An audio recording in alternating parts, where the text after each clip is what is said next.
Modern AI systems are frequently asked to process millions of words at once, entire libraries of code, massive financial datasets, or years of legal documents. That sheer volume of data puts an immense physical strain on standard network architectures. The bottleneck is the context window. This is the hard limit on how many tokens, the basic building blocks of text in AI processes, a model can hold in its active memory at any given time. But long before a model hits that hard physical limit, it suffers from context rot.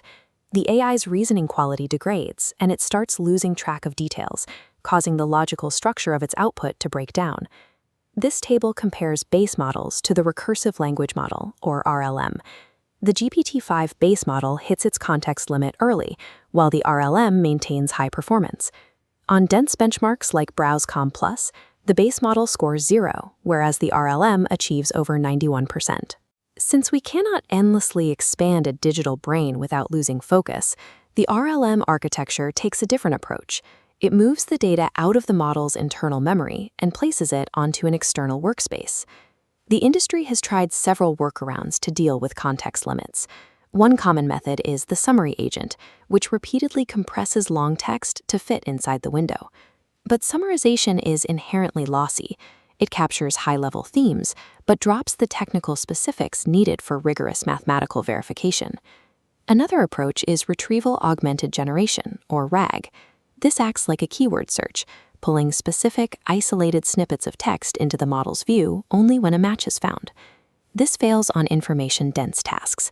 If a question requires evaluating nearly every line in a dataset to form an aggregate answer, looking up a single keyword is insufficient. We need a system that can evaluate the entire dataset without being forced to hold every single byte of it in active memory. This is where the recursive language model changes the strategy. An RLM doesn't try to read a massive prompt directly. It treats the prompt as an object sitting in an external workspace. Think of the main AI as a manager sitting at a desk with access to a Python terminal. This setup is called a REPL environment, a space where the AI can actively write and execute code to interact with data. REPL stands for Read-Eval-Print loop.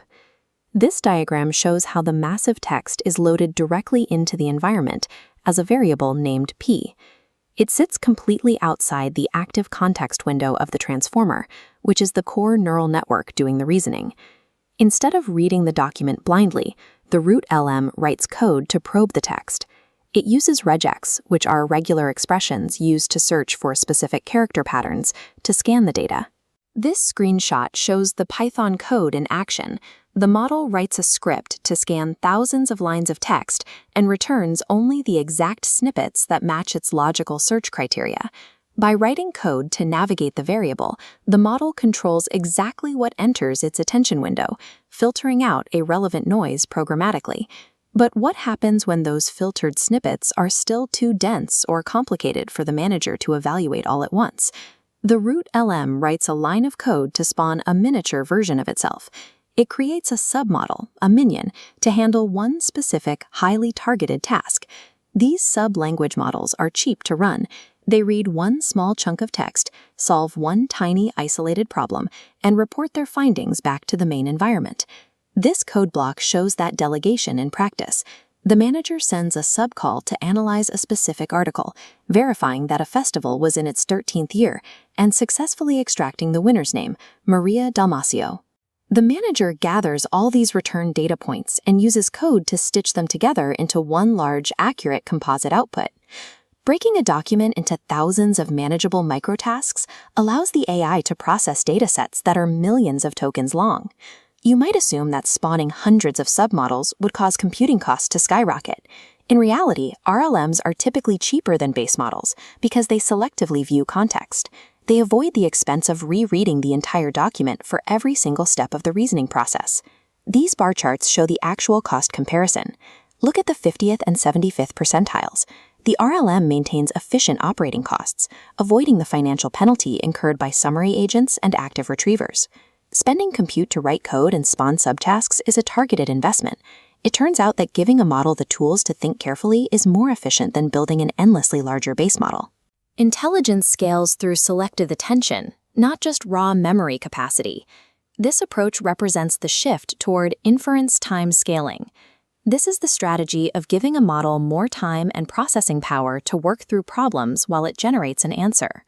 The RLM framework proves that programmatic management of an external workspace reliably outperforms raw model size.